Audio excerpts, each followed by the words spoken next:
Good evening, Rich. Are you with me? Can you hear me now? You're on your mobile phone, I see. Let me. mm,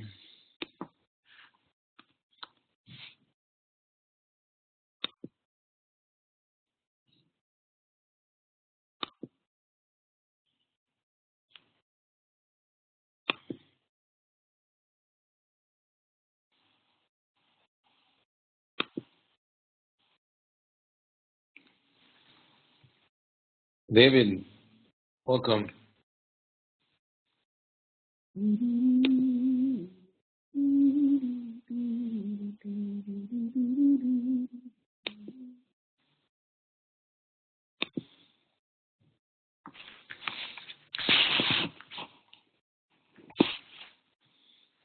Rich, can you hear? Let me send the chat.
David, can you hear me?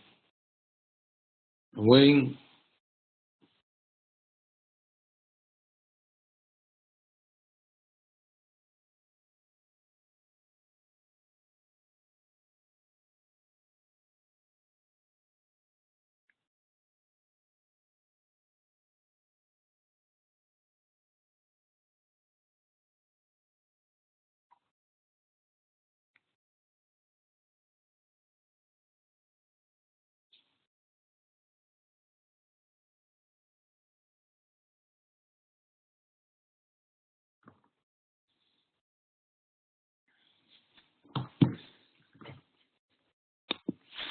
Hi.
David.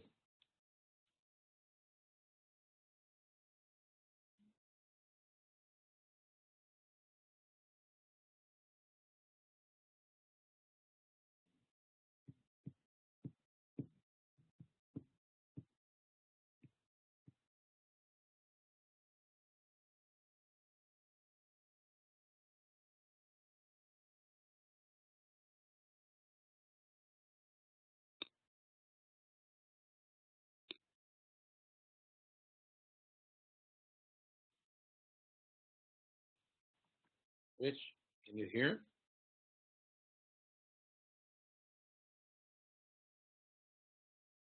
Rich, you try your mic? Hello? Okay, I just wanted Okay, to check. I sent out the correction to everybody. You sure you made a mistake? It was like deliberately you're setting up the class and you're sending everyone the wrong link. Jonathan Elbaz is getting on now. He sent me a Yeah, message. welcome, Jonathan. Okay. Yeah, exactly.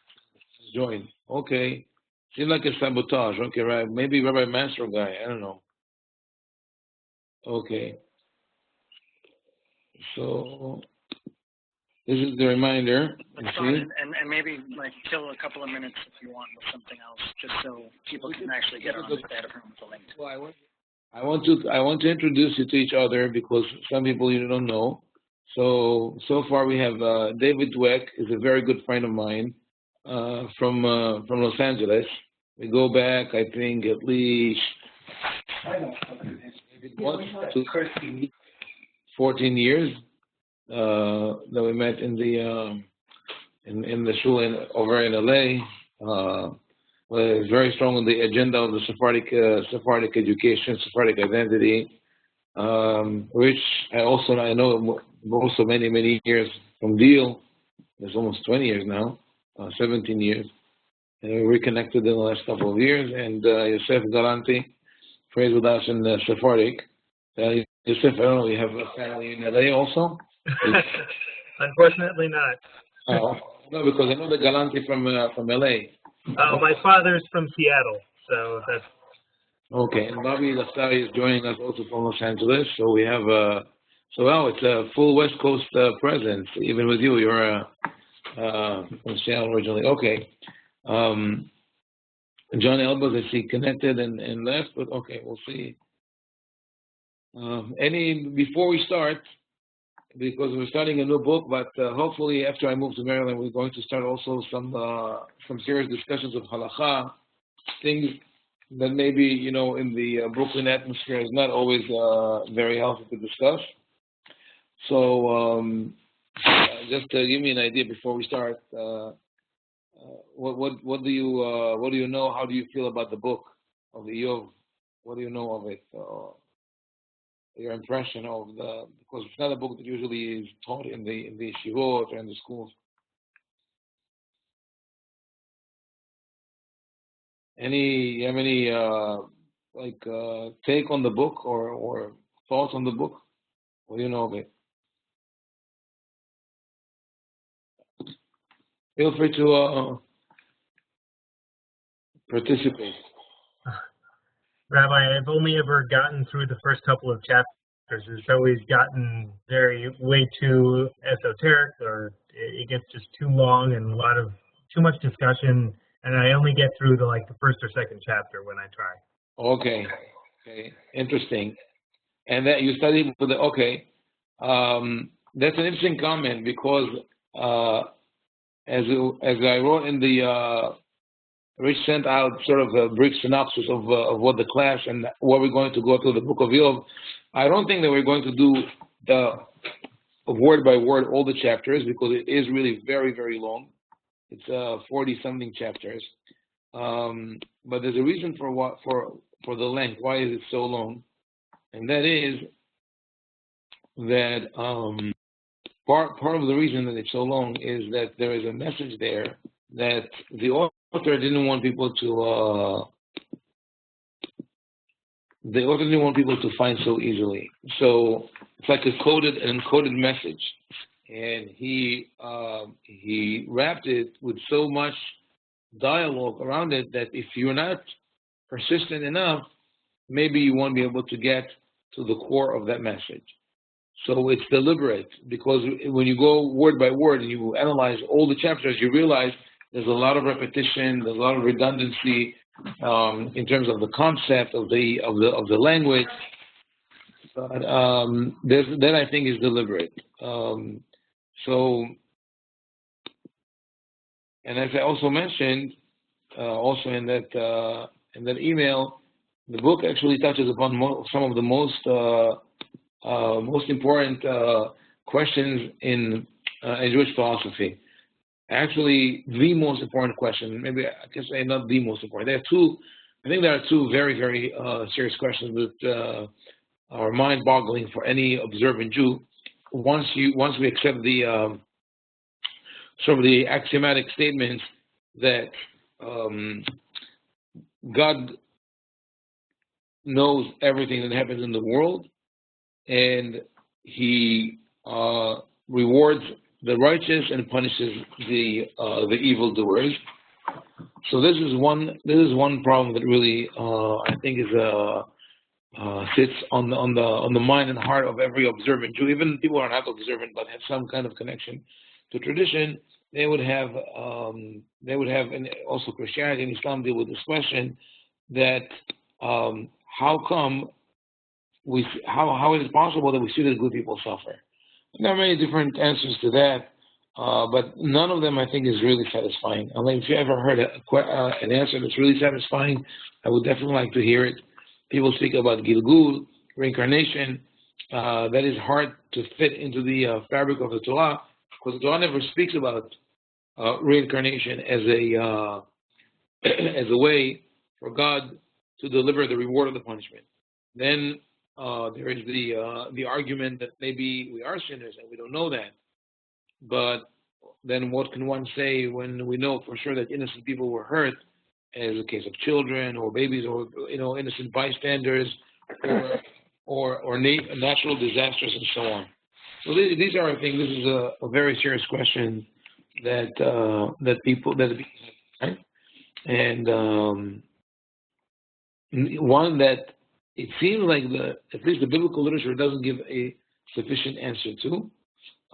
And some of the leading characters, protagonists in the Tanakh, did argue with God on that. David HaMelech and others would tell Hashem, "Why did you abandon me? Why did you harm me?" We just finished reading Megillat Ruth, where Naomi accuses God of singling her out of her own family to punish her for something that she didn't do.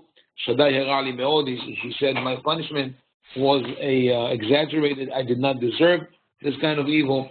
So this is something that always is on people's minds. I remember one case that a tragedy struck my community in Bogota.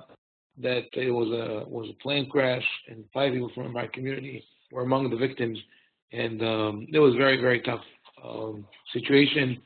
And the cousin of one of the victims, came to me. She was one of the few people in the whole community that were fully observant, meaning Shabbat, Kashrut, Mikveh, everything, and with great difficulties.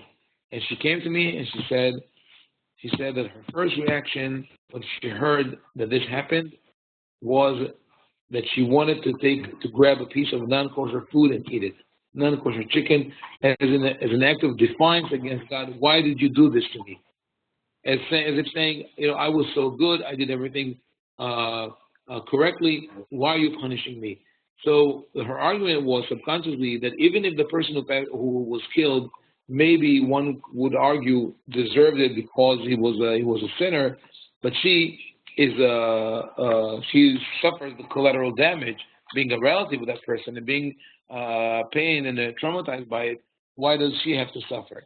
And that really that question is also in the face of the constant lecturing by rabbis, by others, that everything good we do will be rewarded, and eventually we're all going to go to Olam Haba, and that it's tzedakah, that our good deeds save us from all distress and trouble, and then we'll see that it doesn't really happen. So this is the first big question that faces us as observant Jews. The other big problem is the question of purpose and destiny. So what is our purpose in the world? Why did God create the world? That is a question that, to the best of my knowledge, no one was able to give a sufficient answer to. Not the Tanakh, not the later philosophers. No one can explain why did God create the world. Because we assume that God is an omnipotent entity. He has everything. He knows everything. He doesn't need anything, and is perfect. immutable, will never change. So if God never changes, then He is at the same. God is the same before and after the creation of the world. So why was the creation of the world necessary? So those are the two questions that I think we should have to have in mind before we approach the book of Eov. Now we're going to go to the text, but again, before I do that, some other people join us, and again, I'm going to ask this question. Yosef said that the book of Eov is always cumbersome, something you can't get through the whole book. It's esoteric, and I said to that I think it's deliberate. There's something extremely important that is embedded in the book, and the author wanted us to work hard to get to it. It's not something that if we read it in first sight, then we might dismiss it or argue with it. But once we have to plow through all the arguments and the difficulties the book poses to us, then we might be able to accept it with more understanding. So with that, let me give you a general review of the book and what it's about. So Eov, or Job, is one of the in Tanakh. It is part of the Ketuvim scriptures, which means that it was written with what is considered a lesser level of holiness or prophecy. In the Ketuvim, it belongs to a group of 3 books: Eov, Mishlei Tehillim, Job, Proverbs, and Psalms, that are called wisdom literature because they deal with our relationship with God and with the world. Kohelet, actually, the book of Kohelet could also fall under this rubric of wisdom literature, but it is already grouped with the 5 Megillah, with the 5 scrolls. So the story of the book is, it happens in a place that we don't know the place. It says there was a man in the land of Oz, Ishaya Beretz Utz. His name was Job. We'll see later on his whole history and family. But basically, the story is of someone who's a righteous person, who does everything right, is a God-fearing person, that for some reason is being picked on by God or by Satan. We'll see who exactly is the one who picks on Eov, and is used as an experiment to see whether the righteous and the God-revering people would really stick to their beliefs to the last moment. And as this happened to him, all tragedies befall him. He loses his children, all his possessions. His friends come to sit with him and console him, but they end up rebuking him for being a sinner. And then God rebukes the friends for rebuking Eov, and he also has an argument with Eov. This argument, by the way, takes about 40 chapters of the book. It's really voluminous discussion on between Eov and his 3 friends. And eventually, at the end, Hashem says, Eov, you're a great person. Sorry for bothering you. There you go. I'll give you back your possessions. I'll give you more children, and now everything is okay. So Eov became the symbol of the people who suffer for no reason. Why do bad things happen to good people? This is the question that Eov asks. He's trying to figure out the system of theodicy in the world. The question that the commentators have when they approach the book is, when did it happen, and did it happen at all? So, among the traditional commentators, and I'm not going to quote too many commentaries and too many opinions, because I don't want to obfuscate the pshat of the text. I try to stick to the text as much as possible. That's why the overall title of the course is Derek Tanakh. But I remind you that in any given moment, I did not mute your microphones. You are the ones who mute your own microphones. So whenever you want to join and ask a question, and you have a certain thought that you think is going to contribute to the flow of the class, please do so. Remember that we are doing it in a remote. Each one of us sitting in a different place. We're from California to Maryland to New Jersey to here in New York, and the dynamic is somewhat affected by that. So I greatly appreciate your participation. If you have something to say and to ask, also, let's see. Okay, no video feed. I believe you're all there, so that's okay. So let's look at the story and see from the story itself whether it is we would go with the opinion that says that Yov is a true story, or that it's an allegory, or it's an you could call it a cautionary tale, or it comes to deliver a message. So there are many reasons to believe that this story never happened, because the introduction, there was a man in the land of Oz, or Uz, whatever you want to read like, whose name was Job, and that man was all-hearted and upright, the one that feared God and shunned evil. Now, in all other stories of Tanakh, we know usually we know what happened before and after. There's a certain continuity. When Abraham appears, we know where he came from. When even the book of Ruth that starts with we have a certain reference, a time reference of when did it happen, at the time of the judges. And at the end, it is written that Ruth was the great-grandmother of David. So there's a certain anchor that connects the story to previous or to present or to future occurrences. Here, there is no such thing. Eov, we know his name, we know his location, Eretz Uz, which is not part of the biblical landscape. It's mentioned one other place in Tanakh, but in all the texts that speak about the land of Israel, Eretz Yisrael, we find Nahar Pirat, Nahar Gadol, Yarden, Bashan, Golan, Moab, but never the land of Uz. Also, the name already appears highly symbolic. Eov is the same letters of Oyev. It's from the same root. Ayav is to be someone's enemy. So the name alludes to the animosity that should be between him and Hashem. Also, when we start reading about his family, we see that, and there were born unto him 7 sons and 3 daughters. It's a round number, 7 and 3. 7 in itself is a symbolic number in Tanakh. 7 and 3 together form 10. 10 is a basic unit. And 10 repeats here. His possession also were 7,000 sheep and 3,000 camels. 7,000, 3,000 together, 10,000. 500 yoke of oxen, 500 she-asses. They had donkeys and oxen together, 1,000. Again, a number and a multiple of 10. So we get 10, 10,000, and 1,000. So all these seem symbolic.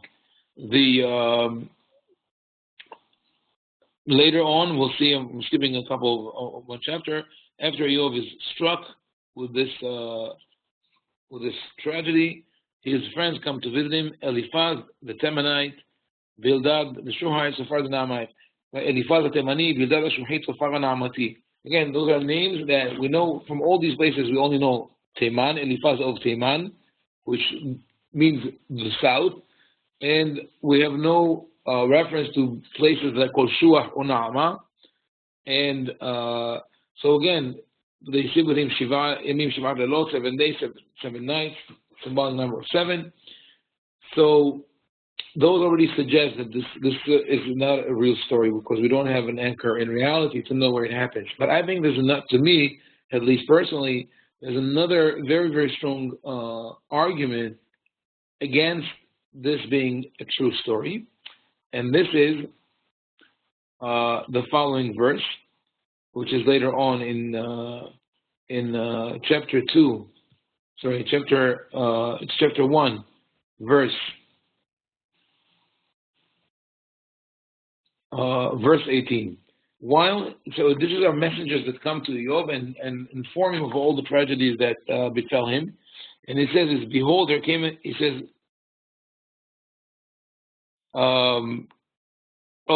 Jonathan is commenting that also we have 3 people who came to visit and stayed for 7 days. So again, we have 10. Thank you, Jonathan. It didn't occur to me. So we have the here the story. Behold, he says here, your sons and your daughters were eating and drinking wine in their eldest brother's house, And behold, there came a great wind from across the wilderness and smote the four corners of the house, and it fell upon the young people, and they are dead. And I only am escaped alone to tell you. Okay, I'm sorry, but the translation is from the JPS 1924 edition. The new edition is not released online. So basically, this messenger, the last messenger that comes, and he says that all of Eov's children have died. At the end of the book, sort of this is the happy end. The happy end comes here. The Lord blessed the end of Eov more than his beginning. He had 14,000 heads of sheep, 6,000 camels, so it's 20,000, just twice as much as he had before. 1,000 oxen and 1,000 donkeys, so again, twice as much. He had also 7 sons and 3 daughters. So first, there's no duplication of the children. Again, 7 and 3. Even though some say, so the commentators struggle with that. So some say the following: Shiva'ana, it says Shiva'ana and not Shiva'ah. That means that he has 14 children and not 7. But only the number of his sons doubled and not the number of his daughters, because daughters are not a blessing. So there's already a problem, a misogynist commentary. Eov, by the way, lives after the whole disaster. He lives 140 years, 7 times 20. Some commentator says that his children really never died. He was just told that they died, but he found out eventually that this was not true. They were still alive. But I think that this is a proof that the story never happened. Because even if Hashem chose Eov as an experiment and decided to torture him for whatever reason, there's a limit to the pain that God will be willing to inflict on a person just to show a certain point. And losing one's possession or even having physical pain, as we'll see later, is one thing. But losing one's children is an excruciating pain that has no. This is a pain that never heals. So I think that it's really highly impossible to think that this really happened, that God would do such a thing deliberately to a person. That is how I feel personally. If some people argue with that, and you're welcome also. If anyone, if you disagree, you can tell me. That I feel that, yes. Why are the commentators going so out of their way to say that the story did happen and trying to massage the details that you're talking about? And are there any traditional commentaries that do flat out say it's an allegory? Not very good. So among the traditional commentaries, not that I know of, maybe I think I saw one 13th century comment, I forgot the name, who says that. But in modern times, the Maldim tends to say that it was either it was a mashal, or that all the things, all the tragedies that were told to Eov that happened never really happened. It was just they told him so, but never really happened. The question of why they were not willing to say that it's an allegory, I think it's because of the fear that once you say that, then you open the floodgates and you let people say that other parts of the Tanakh are allegory. So we have the same debate about Yonah. The book of Yonah, which is, I think, clearly is an allegory or a myth that is being told to deliver a certain message. And even David the Jannah just commented that we do find the land of Uz. I said Uz is mentioned in Tanakh, but not in a part of the region that we know.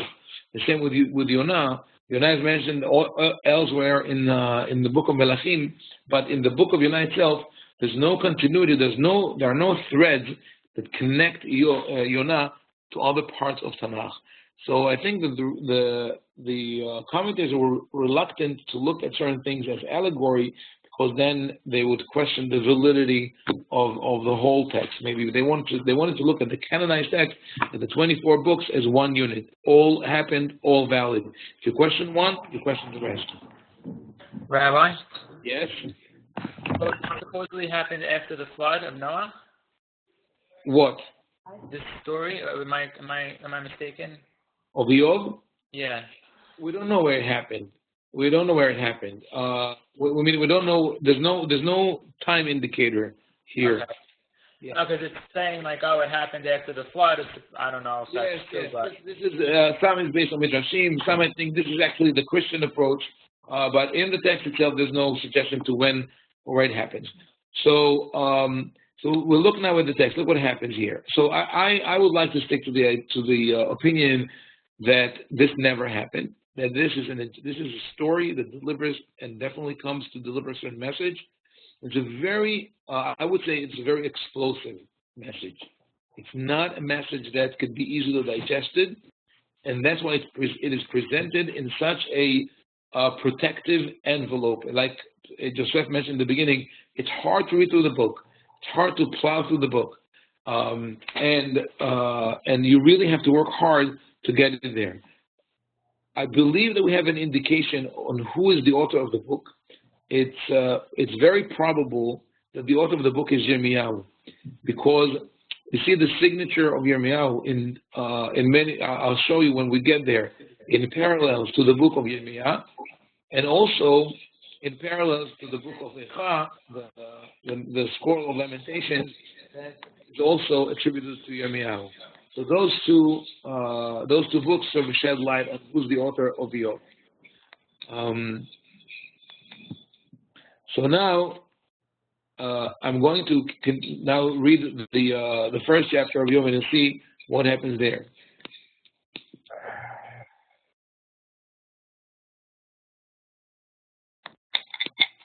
Okay, so we know of Yov. Aya Aishahu. He was Tam Yashar Yirei Elohim B'Sar Merah. He's a wholehearted person. He's a straightforward, Yashar, upright. Yirei Elohim. He fears God. B'Sar Merah, and he avoids evil. There's one microphone which is open. Maybe. I'm sorry. Yeah. Okay. I don't know how to shut it. Yeah, no problem. I don't want to. You want me to close it? Fine. Yeah, no, I don't want to speak. Okay, fine. No, because then I'll have to open it for you if you want to speak. Let me know. So already here, there's a certain problem. The way, if I want to praise someone, the way we find the praise in Tehillim, it's sur merah v'aseh tov, shun evil and do right. Here it says that this person was sar merah, and he was also Tam Yashar Yirei Elohim. That's a higher level. But here it seems like the reason, there's already an indicator in the beginning of the book, that Eov, something here is distorted, because the reason why he's Sar Merah is because he's Tam Yashar Yirei Elohim. Because he reveres God, that's why he shuns evil. And not naturally. Meaning, I would argue that the Yirat Elohim should come after Sar Merah. After a person is already naturally feels an aversion to evil, then he goes to the higher level of Yirei Elohim, of revering God and connecting or being Tam V'Yashar. In any case, he has this. You read here about his possessions. He has 7 children, 7 sons, 3 daughters. All these possessions, the flocks. And the lechu banav v'asu mishte bet ish yomo. His sons used to go and hold a feast in the house of each one upon his day. And it's actually not that every day they would do that, but rather bet ish yomo, meaning that they would take turns, maybe once a month. V'shalechu v'karu lishloshet achyotehem lechol v'lishtot imahem. So the sisters are called over, come join us for the feast. It seems like they're not married. They have, each one has a house, maybe very well to do. If they are married, it's only the children, the banim, not the girls. Now what happens here? Once the days of the feast were over, Yov calls them and prepare them. Like Kadeshem here, the translated sanctify them, but literally it means he prepared them. Like Hashem, he said, it's getting them ready for the following process, which is Vishkim Baboker, V'ha'ila Olot Mispar Kulam. And then Eov rises early in the morning and offers burnt offering corresponding to their number, meaning he brings 10 korbanot. Why? Ki Amar Eov, Ulai Hateu Banai, Uverechu Elohim Bilvavam. Eov says, maybe my sons have sinned and they blasphemed God in their hearts. Well, literally it says, the last one of the pasuk is Uberechu. They blessed God. So this is a euphemism. Instead of saying cursing God, that's something that we want to say. It says Berechu Elohim Bilvavam. Kacha Yaseh Eov Kol Hayamim. So how do we see this act by Eov? Can we do we know of parallels to that practice today among our friends, congregations? Do people do something like that? And what's missing? There's something missing in this whole thing that I would want to see. And I think it's too perfect. What? It's too perfect. Eov is too perfect. That's What's too perfect? Right. Is all righteous, everything is good, he brings the korbanot, right? But also there's a factor of someone or some people that should have been active and they're not. And that is, I'm referring to the children, right? The sons and daughters of Eov, they're not the ones who bring korbanot. Eov is the one who brings korbanot for them, because he says maybe they have sinned and they uttered some kind of blasphemy against God. Now, maybe the appropriate thing to do would be to talk to them and to ask them, do you have any questions towards God? Do you have any arguments? Do you hold a grudge against God?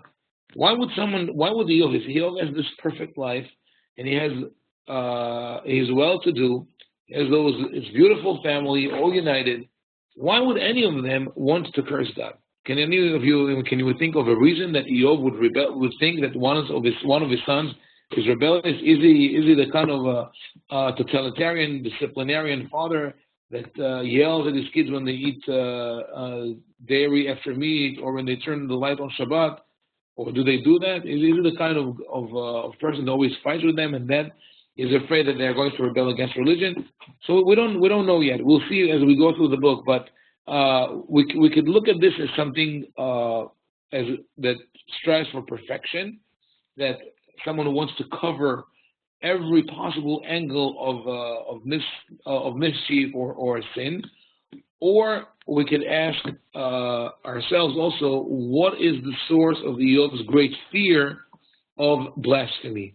And we'll see that this theme of Eov's fear that someone, either his children or he himself, will utter a word against God is very, very deeply rooted, and he cannot get rid of it. So here we read the next. We're going to dwell more on the first couple of chapters, and then we'll go maybe faster to the rest, which, like I said, is a sort of poetic dialogue, and there's a lot of redundancy there. ויהי היום, ויבואו בני האלוהים להתייצב על אדוני, ויבוא גם השטן בתוכם. Now it fell upon a day that the sons of God came to present themselves before Hashem, before the Lord, and Satan came along also among them. Now, we have this image of sort of heavenly court, or God on his throne, because they are coming to stand, and God is sitting, and Satan is one of them. God asked Satan, where do you come from? I came, I'm traveling through the land. And God asked Satan, have you noticed Eov? There's none like him. Is it for nothing that he fears you, reveres you? You protect him, you give him, you care for him. You have blessed the work of his hands, and his possessions have increased.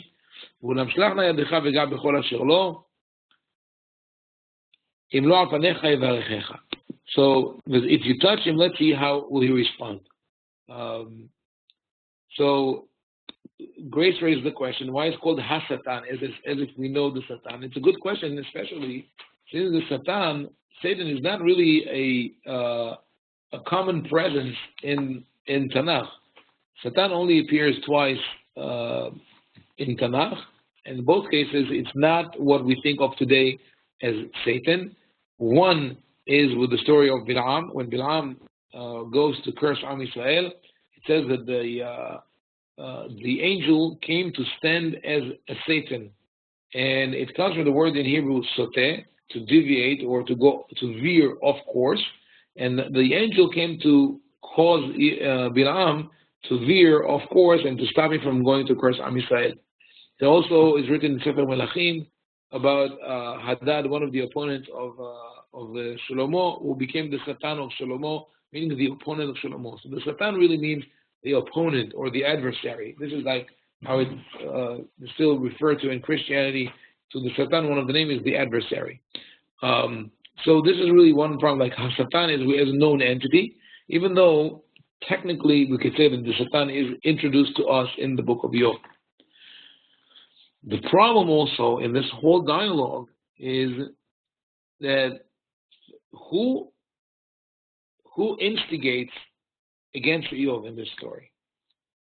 Who's the one who picks on Eov? The Satan. Everybody agrees? No, but isn't it God? I'm trying to see. Read again those couple of psukim and tell me who's the one who's the rabble rouser against Eov? Satan. I mean, Hashem mentions the Satan, Eov first, to the Satan, right? Right. So he's like sort of saying, oh, well, I have this guy, let's see what we could do about him. So this is like, I'll give you... He's daring him. Is daring him, right? I'll give you an example. The IRS, right? The local clerks, they file the report, and the regional officer says, "Have you noticed so and so?" Right? Isn't he a great person? He files all his taxes. Everything is in place. Never misses a report. Never misses any piece of information. Pays on time, right? And the clerk says, "Oh, you know what? Let's really see. This is really strange because, like Elliot said before, he's too perfect, right? Something is wrong there. Maybe he's bribing someone. Maybe he has other dark businesses that we know nothing about. Let's go check it." So, and when we have this is, I think, a natural behavior for us that we say, don't talk too much about good things because we don't have the shalom. Al tiftah pela satan. We use this exact phrase. Don't open your mouth to Satan. The Grace comments. It has Christian undertones. The Christianity really got hooked on this story. Really was very interested in the story because Christianity is a religion of duality. It starts with duality, that duality in God Himself. God is the Father and the Son, and maybe even triple, and the Holy Spirit or the Holy Ghost. In Judaism, there's an emphasis of the unity and the uniqueness of God. So the story, in its original source, comes to show that God controls Satan. Satan is not an independent entity. Satan is just a tool in God's hand. The one who really instigates against Eov, the one who really targets Eov and wants to cause him pain is God and not Satan. Satan is but a tool. But Christianity took it because of its dual nature, looked at it as, oh, here we see that Satan is an independent entity, and later on we know that they created this image called the Antichrist that is going to fight at the end of the day with Christ. One of them symbolizes good, the other one symbolizes evil. Torah, in the Torah we have in all of Tanakh there's an emphasis against this opinion, against duality, and the pasuk in Yeshayahu reads, Baruch Ata Yotzer Or V'Orei Choshech Oseh Shalom V'Orei Ra. Hashem is the creator of light and darkness, good and evil. Even in we say in the opening chapter of Bereshit, the Torah says, Vayikra Elohim la'or yom ve'lachoshech kara layla. God created the boundaries between day and night, and it's not only day and night, but rather it's a symbolic reference to all which is evil, all which is good, right? Because when I'm taking you one second to Bereshit, because like I mentioned before, one book of Tanakh sheds light on another. So if we look at the book of Bereshit, in the first chapter, there's a serious problem that the commentators grapple with, and that is that day and night, or light and darkness, are created on the first day, but the heavenly bodies, the sun and the moon, are not created until the fourth day. So how can there be a day and night before? So there are many different explanations. My take on it is that the creation of day and night in the first day is a symbolic concept that darkness was already there, of course, but God makes the boundaries between light and darkness.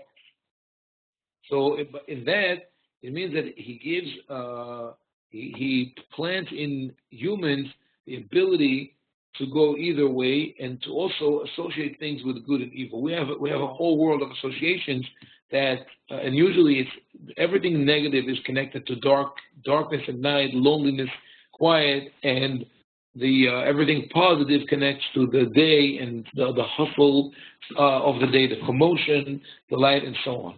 So here, but all is created by God, all is controlled by God. Unlike other religions, specifically Christianity, but also Zoroastrianism, that was a neighbor of Am Yisrael in ancient times.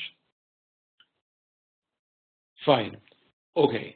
So it's God who picks on Eov. God calls the attention of Satan and says, did you see Eov? He's a great person. And the Satan answers, Hahinam yarei Eov Elohim? It's not for nothing. You created a protective fence against him and you blessed him, meaning that he got his reward. This is perfect. This is how the system works. If you're good, you're going to be rewarded. If you're evil, you're going to be punished. So the argument of Satan seems to be flawed. What the Satan wants from God is, he says, let's disrupt the system. Let's create this kind of, there's what they call disruptive economy, disruptive technology. The Satan wants to create a disruptive theology. It says, in your system where if you do good, you're rewarded, and you do evil, you're punished, there's no room for creativity. There's no room for innovation. Let's see what happens with Eov if we take away the certainty element and we create randomness, and that something might happen and you don't know why and when. Ve'ulam shelachna yadcha ve'ga b'chol asher lo. Just touch his stuff and let's see. Im lo al panecha yivarechecha. He's going to blaspheme you to your face. And note also that the Satan, when the Satan thinks of Eov's deviation, when if Eov is going to go off the path, what is the first thing that Eov is going to do? To blaspheme God. He's going to curse God. Okay? So Hashem's response to the Satan, Ve'emer Adonai Satan, Hinei kol asher lo be'yadecha. Everything that belongs to him is in your hands. You can do whatever you want. Rak elav al tishlach yadecha. But beware, do not touch him. Meaning that keep him intact, healthy. Vayetzeh Satan me'im penei Adonai. Satan leaves, and now has a mission.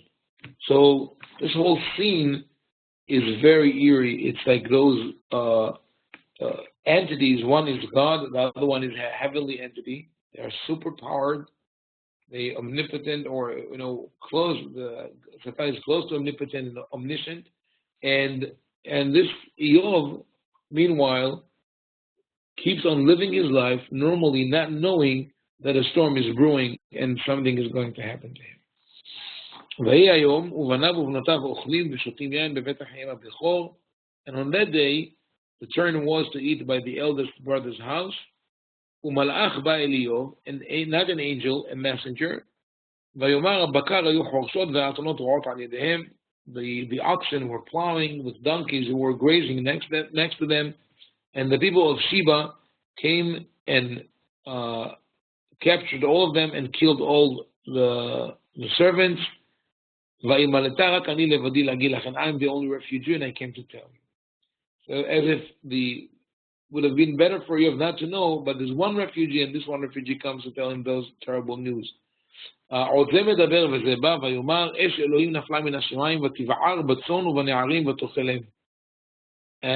fire came from heaven and consumed all the sheep and the servants with them, and I'm the only one who survived. So already you realize it's a little surreal, it's a little impossible that this happens. The Chaldeans came in 3 bands and raided the camels and took them and killed all the servants, and I alone came to tell you. You realize, by the way, that the body count is serious. I mean, if you think that we're talking about people who are attending to how many? 10,000, 11,000 animals, right? So let's say if we assume that you need 1 person per 100 animals, then you already have 1,100 people. 1,100 people that are killed. Just is a side issue, that are killed by Sheba, by the fire, by the Chaldeans. And how are the Chaldeans taking all these things without taking the servants? So that adds to the argument I mentioned before, that this didn't really happen. And while he's still talking, another messenger came, and he says, while the children were eating and drinking in the house of the eldest brother, a wind came from the desert and touched the 4 corners of the house, and they died, and I'm the only survivor. Another issue here, again, to show that the story is not real. All these people, Sheva, Kasdim, and the desert, in terms of the geography, it's hard to find a place where it's near the desert and can be attacked by the Chaldeans who are part of Iraq of today, and Sheba, which is Ethiopia. So all these things don't really add up. It seems like those are hints that the author left for us to know this is not a true story. So Yov gets up, he tears his coat, he shaves his head. That was a common practice at the time to show mourning. He fell down. I mean, here it says that he worshipped, not necessarily. Vaishtahu means that he prostrated himself, completely lying on the ground. Vayomer arom yatzati mi beten imi ve'arom ashuv shama. Naked I came out of my mother's womb, and naked I will return there. It reminds us of me'afar ata ve'afar tashuv. You came from dust, to dust you shall return. Adonai natan v'Adonai lakach. God gave, God took away. Yehi Shem Adonai mevorach. Blessed be the name of Hashem. And this is a pasuk that in many, according to many customs, we say at the funeral, Hashem natan v'Hashem lakach, Hashem Hashem mevorach. V'chol zot lo chata Yov v'lo natan tifla Elohim. With all this, Yov did not sin, and he did not give tifla to Elohim.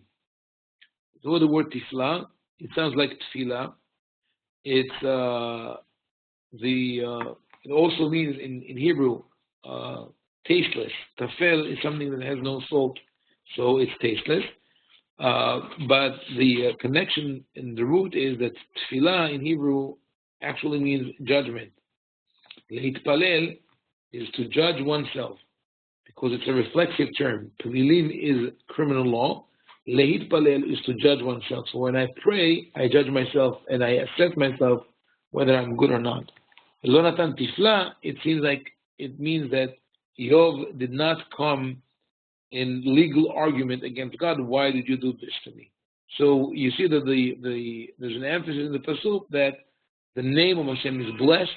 He says that I still bless Hashem. I will not utter blasphemy. Again, there's this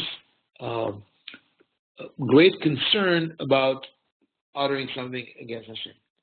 So far what we've seen, which I think is pretty disturbing, is that this wonderful person, Eov, is wholesome and is God-fearing and does no evil. He has all this beautiful family and all these possessions. Is reduced to nothing because of that a bet between God and Satan, right? So how do we accept that? Is it something that I don't think it's something that's easy to accept. So let's continue to the next chapter and see what happens there. And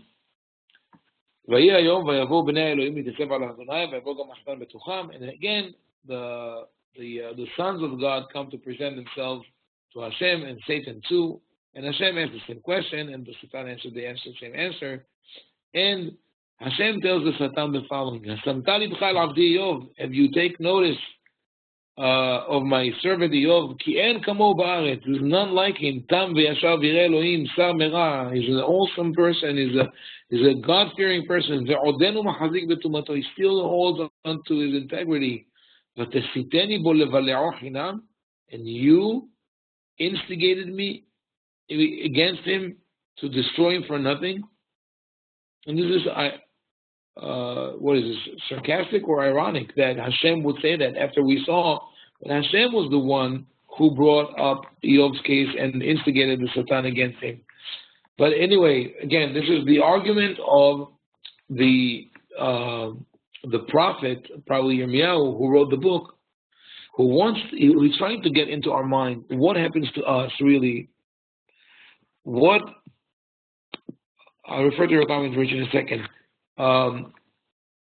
What happens to us when we face an unexplainable tragedy?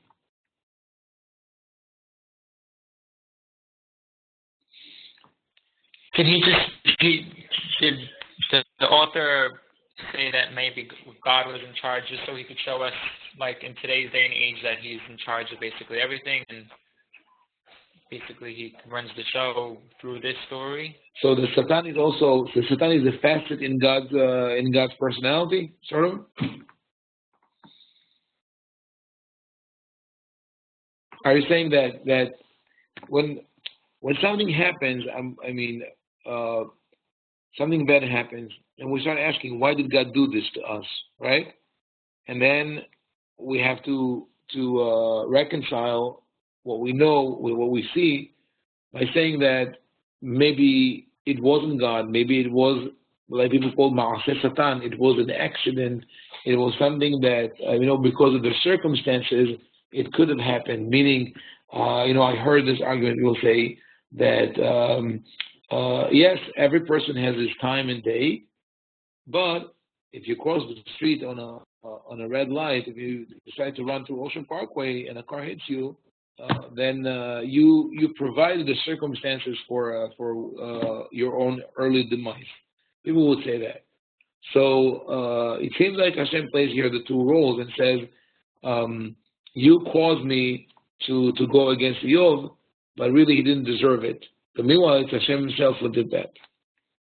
Yeah, Rich. But I see what he's saying, and Rich also commented something similar. Possible that is we teach others how to treat us, If we stay passive with the bully or one abusing power, it will continue to happen. So let me ask you this question. When you say a bully or someone who abuses power, who's the bully in this story? You want to be more specific? Well, it could be the personality of the Satan, or it could also be God. Why is Satan the bully? I mean, I would say it's God, but some people would have an issue with that. Yeah, of course, you will have an issue with that. But it seems like, okay, we're not saying like, it seems like the author says that God here is bullying Eov, and it's okay to say it because Eov eventually will say it himself. God is bullying Eov, but he's not doing it directly. He has a henchman, and his henchman is called Satan. He doesn't do the dirty work himself. He sends other people to do it. And then he says, I didn't do anything. This is if you really read into the story, to that layer, it really portrays God in a negative light. So something is wrong here. Something already is terribly wrong in this story. That we read the classic story is the Satan is doing this to Yov. It's not. It's Hashem is doing it to him, and we have to understand why. So, what I want to suggest, because I don't want to leave you with a cliffhanger, and I don't know if everybody will be able to make it next week, and then you'll say, okay, we'll learn from Rabbi Ovadia that God is bullying us, and goodbye, and maybe you're not interested in this whole thing, so I don't want to leave us with that. So I think that this reflects really Eov's perception of God. This is how Eov sees God. Meaning, Eov does everything, and I think this is one of the great secrets of the book of Eov, of to understand why this whole thing is happening, why the story is presented, because there are people like that. There are many people like that. Maybe not to the level of perfection as Eov, but to a certain degree, a lot of us act in that manner, and that is that we give God what is His in order for Him to leave us alone. To, you know what? Don't give me any rewards, but don't bother me. Don't hurt me. And why do I have to do that? Because you're powerful. A lot of you have this understanding of God. That God is powerful, God is omnipotent, and God controls everything, and I better do what He says. I might not agree with that, but if I know there's a powerful person, or in this case, like Eov perceives him as a bully, Eov says, we'll see later on that Eov says that.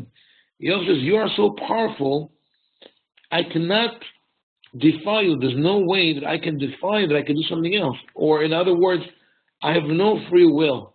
So I have to bring sacrifices. I have to be a righteous person, because if not, you're going to smite me. But now what? Even though I did all these things, you still smite me? That I don't understand. Right?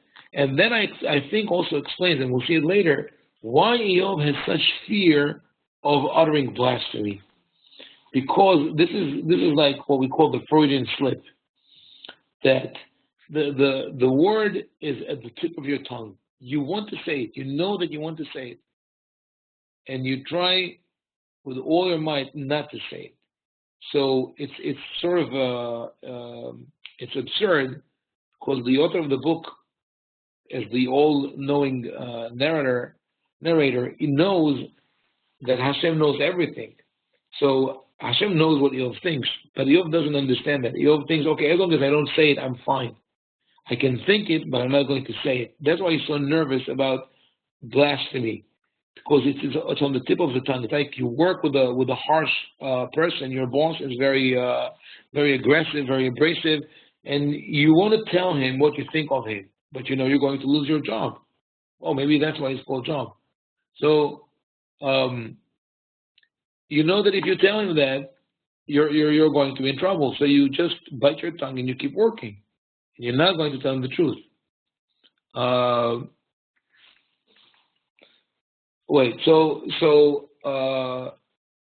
Ali is making an interesting point here. Okay, 1 second. I'll take a break 1 second from the class, because we have a couple of comments that are interesting, important. So Grace is mentioning that June 16 is the Barkai graduation. So if it doesn't work on it's a Tuesday night, maybe I'll move it to Wednesday. And to that, I want to answer what Ari is asking. Isn't there a principle that for Averot we are judged on Maaseh only? So that's it's very good. That Eov is thinking that, okay, as long as I'm not saying it, I'm not going to be judged because I didn't actually do it. But this is a question of emunah.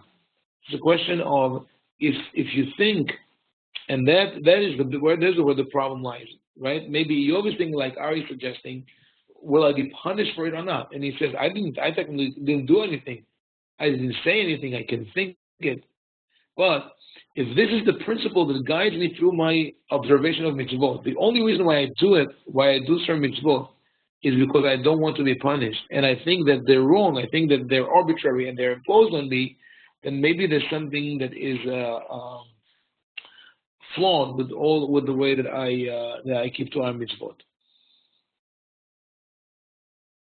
So it could be that God is being used there as a metaphor to anyone who wields power, but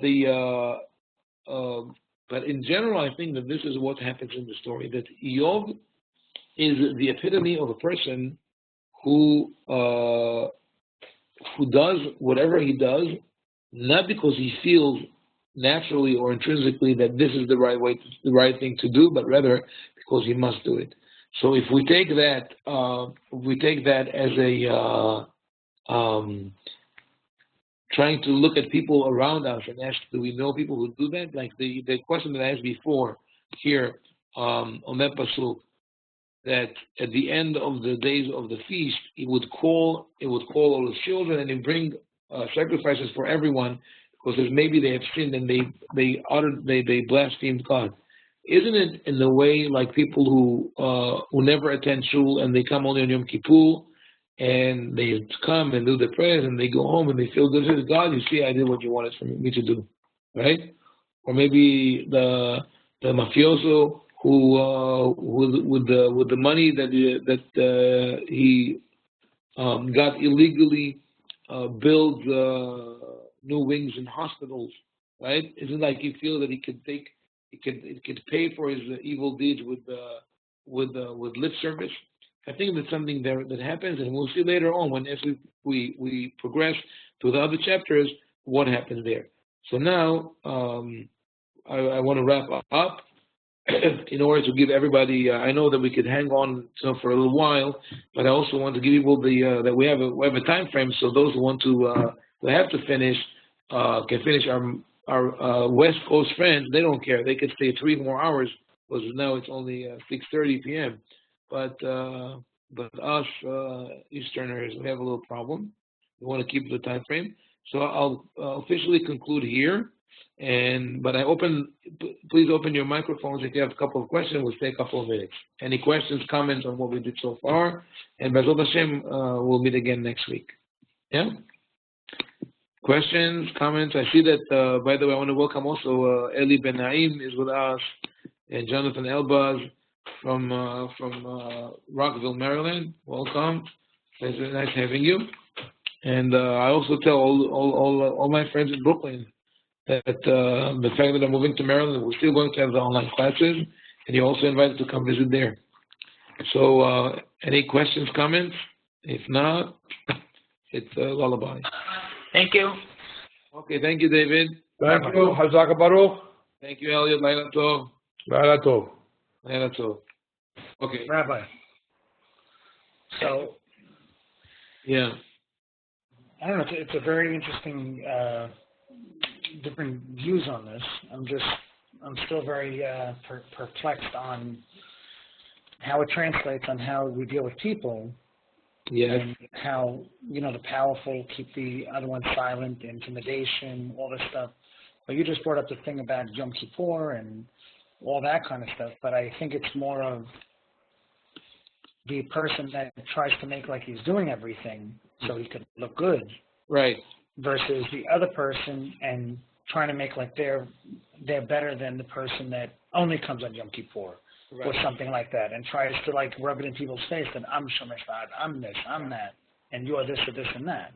Right, but you even have the person who comes, like you say, every day, right?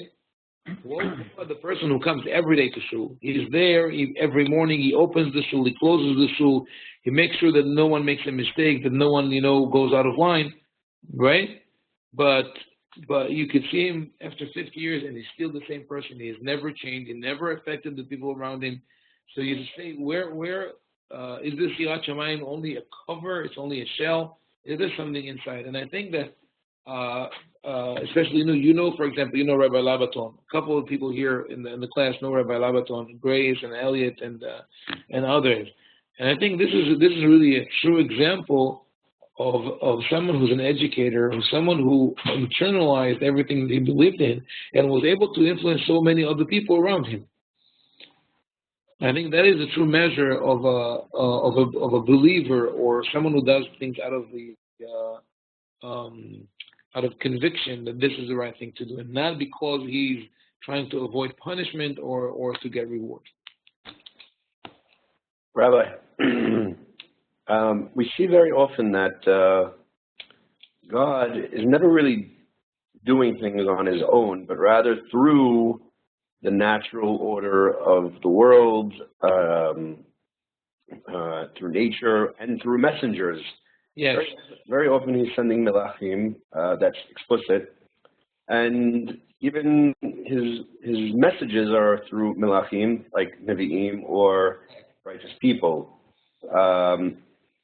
I'm not sure, but does Satan somewhat relate to that kind of idea in this story? Yeah, it's a good point, because really we have the Bnei Elohim who come, the Malachim. The messages are delivered to Yov through messengers, to the refugees or survivors. And Yov is also struck by the Satan, not by God. But at the end of the book, it's in chapter 38 or 39, God intervenes and says, Vaya'an Hashem et Yov min ha'sha'ara vayomar. God talks to Yov from the eye of the storm, and he addresses all his concerns. So yes, we have both elements here. On one end, we have Hashem operating through messengers, through henchmen or lowly representatives. But then at the end of the story, he intervenes personally, makes contact with Yov. So that is interesting aspect that we have in the book of Yov. That Yov is almost raised to the level of the prophet who has direct contact with God. Anyway, I think I'll stop here. It's almost. Also, I have to keep my voice. Like I told someone, the classes like this are more taxing than frontal classes. But still, I hope you enjoyed the class. I did, and B'ezrat Hashem, I'll see you next week. Good night, everyone. And thank you, Rabbi. Good night. Good night, Rich. Good night. And I'll say good night to all these who are students in their name. Good night, Josh, Andrew, Ari, Bobby, David. Rabbi. We have a lot of lectures tonight. Yes. Ellie, good to see you. I'm into to see the image. Grace, John, and Jonathan. Okay.